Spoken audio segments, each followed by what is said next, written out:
Salut à tous, on se retrouve pour l'épisode 3 de la série.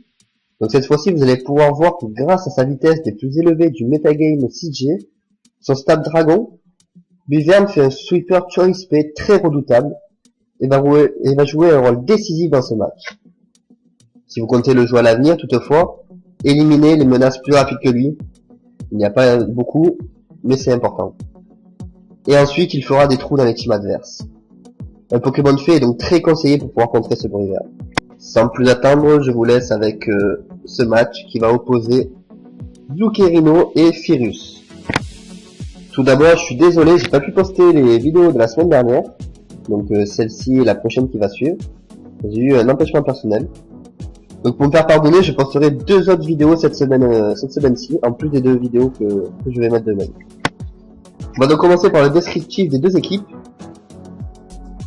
Donc tout d'abord Zuckerino qui fait partie de ma team, et Firus, un youtubeur très connu dans les conseils Pokémon. Donc on va commencer par l'équipe de Firus.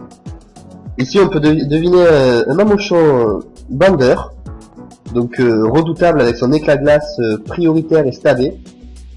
Très utile et très bien vu de ta part Firus, vu que Scorplan Stalorfi est le plus utilisé dans ce rôle en 6G, et il crée la glace x4, donc c'est bien vu.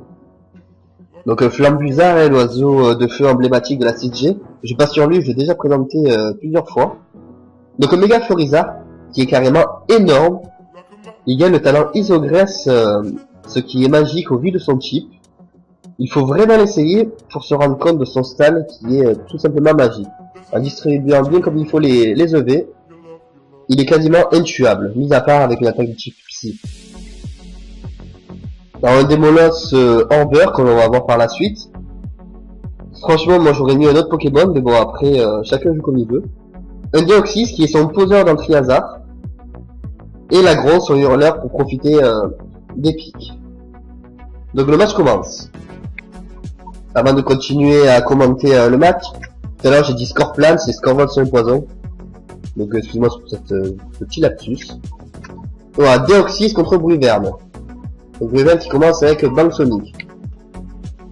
Donc vous pouvez voir que ça lui fait déjà pas mal de dégâts. Moi j'aurais commencé directement par Draco Météore. Ça va lui faire bien plus de dégâts. Donc Deoxys qui sort le carton rouge. Donc c'est bien vu de ta part Chirus. Que du coup ça te laisse un tour pour poser tes rocks. Voire même 2 suivant le Pokémon est totalement en face de toi s'il va être obligé au switch. Donc là celui qui a été amené sur le terrain c'est donc Scorvol. Donc le Scorvol sur un poison. Scorvol qui fait toxique. Et Deoxys qui pose les picots. Donc à ce stade là du jeu il y a les pièges de roc et une rangée de picots.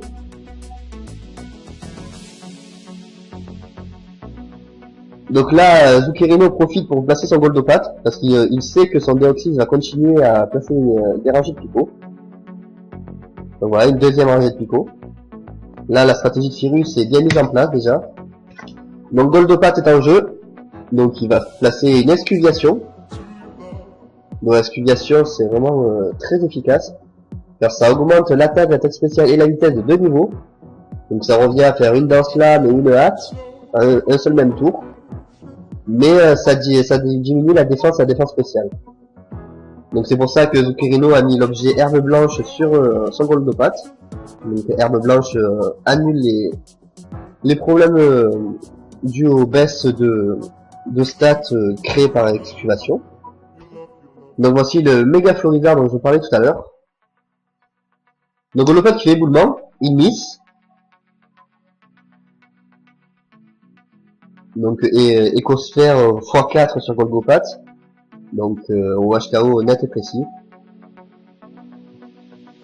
Donc à l'heure actuelle du jeu si on peut dire, la stratégie de Firus est bien mise en place. Il a posé les rocks, 3 rangées de picots. Donc ça veut dire qu'au minimum les Pokémon qui volent vont prendre les dégâts des rocs, et les Pokémon qui ne volent pas, comme par exemple Beto Chef, vont prendre 30% de leur vie, donc les 3 rangées de picots, plus les dégâts des rocs, donc ils ne sont pas très efficaces sur Beto Chef. Donc le Dracofeu qui fait lame d'air. Donc là vous vous dites pourquoi lame d'air et pas lance-flamme ou déflagration. Tout simplement parce que avec un Démolos qui doit avoir torche, il a pas voulu prendre le risque de booster ses attaques feu. Donc là il fait lance-soleil, donc la plante qui est x4 sur l'agron, et Furious a switché sur Deoxys.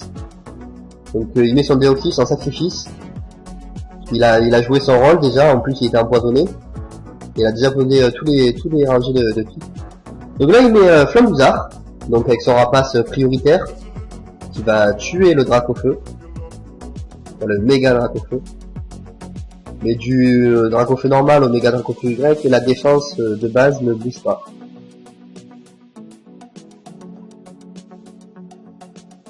Donc là, Zuccherino envoie Scorvol.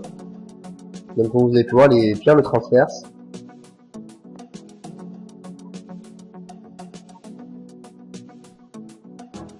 Donc il a envoyé Scorvol pour faire toxique. Et donc permettre à Flambuzard d'être empoisonné. Et donc avec le poison, réduire sa durée de vie nettement. Car il perd déjà beaucoup de vie avec l'attaque rapace. Mais Furious a switché et a mis Cochonnette. Donc Cochonnette est empoisonné. Donc pour pas prendre un éclat glace x4 prioritaire, Zuccherino switch sur Betochef. Donc vous pouvez voir les nombreux dégâts que font les picots et les rocs sur Betochef.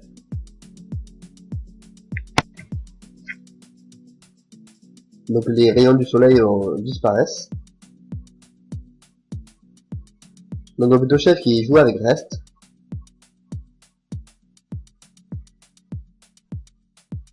Là pour le coup le switch était assez logique si on peut dire. Donc son Mamochon qu'il a appelé Cochonnette crée x2 le combat. Donc Betochef qui a une attaque tout simplement monstrueuse en plus de son stab combat l'aurait mis KO, donc le switch était logique. Moi j'aurais pensé à placer une gonflette pour pouvoir augmenter sa défense et son attaque. Donc le Florizard qui place Vampigraine. Ça va permettre de drainer les PV de Betochef et donc rendre son reste inutile pour lui et bénéfique pour Florizard.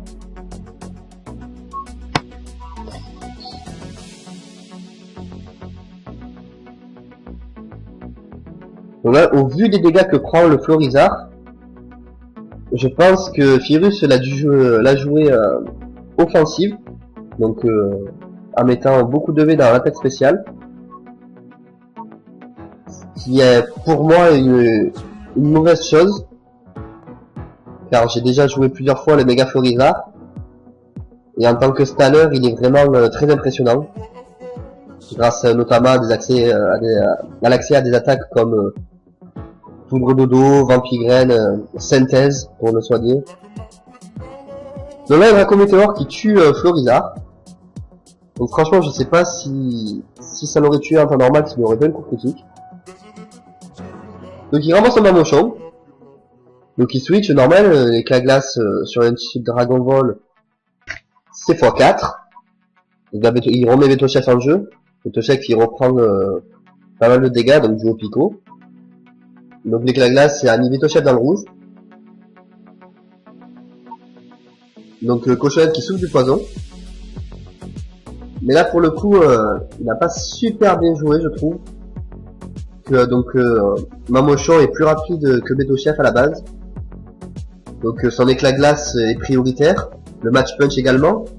Mais quand deux attaques prioritaires sont utilisées en même temps, c'est le Pokémon le plus rapide qui gagne. Donc Mamochon aurait fait éclat glace et aurait tué Betochef sans faire perdre quelques points de vie à Flambuzard. On va pouvoir voir que ça va être très important ces quelques points de vie. On va voir Flambuzard qui perd de la vie à cause des dégâts de recul de rapace. Donc il ramasse Scorvol. Il va encore essayer d'empoisonner le Flambuzard adverse. Mais là cette fois-ci Furious a bien joué. Car il a remis donc son Mamochon qui est déjà empoisonné. Donc une attaque pour rien de la part de Zuccherino. Bonne anticipation de Furious. Le Scorvol fait abri. C'est extrêmement bien joué. que ça permet à Mamochon de perdre de la vie à cause du poison. En sachant qu'un Pokémon empoisonné, au plus il reste sur le terrain, au plus il perd de la vie dû au poison. Donc chaque tour c'est amplifié. Donc là il switch sur Florges, qui est son Spanner Spé. Et pour voir que Mamochon fait très mal avec son éclat glace. Vous pensez que là c'est x1, il n'y a aucune efficacité particulière. Il prend quand même beaucoup de dégâts. Donc là il fait abri. Encore une fois, il veut fatiguer le Mamochon de Firus pour qu'il meure tout seul des suites du poison. Enfin, comme je vous l'ai dit précédemment, vous avez pu voir qu'il a perdu encore plus de vie qu'avant à cause du poison. Donc là, il retente abri. C'est super bien joué parce qu'il n'y avait plus que ça à faire. Parce que les Kailas, étant donné que c'est une attaque prioritaire, il aurait tué Florges, peu importe l'attaque qu'il aurait fait. Et s'il aurait switch sur Buverne ou Scorvol, il serait mort. Donc là, il envoie son Flambuzard, il fait atterrissage. Pour moi, c'est mal joué. Comme Zuccherino a mal joué aussi pour moi de ce côté-là. J'aurais bien lancé une attaque vœu. Puis faire un switch ou faire abri. Pour pouvoir justement regagner sa vie. Car c'est pas avec 39 points de vie que son Florges va pouvoir staller quoi que ce soit. Donc là il spam les pouvoirs lunaires. Je pense qu'il attend une baisse de défense spéciale. N'est pas vraiment utile au vu des Pokémon qui lui restent parce que Buverne avec Draco Météor le tue directement. Pas besoin de baisse de défense spéciale. Donc il a peut-être essayé le coup critique. Mais à mon avis il y avait mieux à faire. Parce que à cause de ça, son Flambuzard a pu placer une Danse Flamme. Et donc maintenant il place encore un atterrissage pour gagner des points de vie. Là c'est un Flambuzard qui est quasiment full life. Et qui a une Danse Flamme en plus. Le gars il fait abri pour quelle attaque il va faire. Il fait Boute-Feu. Dans tous les cas, Rapace ou Boute-Feu c'est x1 donc moi j'aurais pas fait ça non plus. Étant donné que Scorvol a déjà toute sa vie. Maintenant voilà, le Rapace le laisse à 7 PV. Ça a été chaud pour lui. Donc le Scorvol qui fait toxique. Et là vous allez voir pourquoi il fait toxique. C'est vraiment super bien anticipé de la part de Zuccherino. C'est dans les moments comme ça qu'on voit vraiment les bons stratèges Pokémon.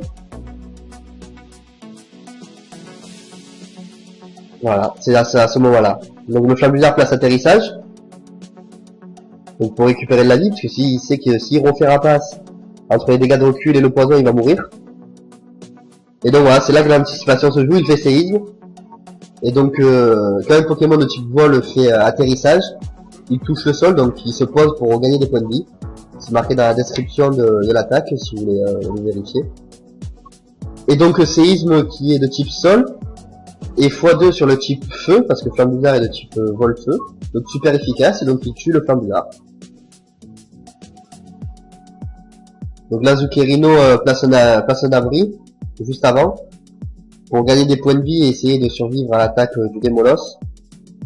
Mais je pense que c'est un tour pour rien, parce qu'au vu des attaques, au vu de la défense spéciale de Scorvol, il serait mort dans tous les cas. Bon, à part s'il aurait toute sa vie, c'est possible qu'il résiste. Donc voilà, le fameux Buverne, donc avec son attaque Draco Météor. Le Draco Météor qui tue le Démolos. Vous allez pouvoir voir encore une fois que Zuccherino va encore faire le bon choix. Il n'a pas fait un match exceptionnel sur toute la durée, mais il a fait des bonnes anticipations et des bons switches qui lui ont permis de gagner. Donc ce switch qui fait tuer Florges a été très intelligent parce que du coup le Buverne est retourné dans sa Pokéball. Il a permis d'éviter le hurlement et donc de récupérer toute son attaque spéciale comme si de rien ne s'était passé. Et donc là il refait Draco Météor. Et donc ce Draco Météor va tuer le Lagron. Donc voilà, c'est pour ça au vu de ce match que j'ai choisi le Buverne, donc le Buverne Sauveur Spé de l'épisode 3. Donc GG à vous deux, Zuckerino et Firus, un match stratégique Pokémon comme on les aime, où l'issue n'est jamais certaine. N'hésitez pas à vous abonner, ou à cliquer sur j'aime, et je vous dis à très vite pour une prochaine vidéo stratégique Pokémon.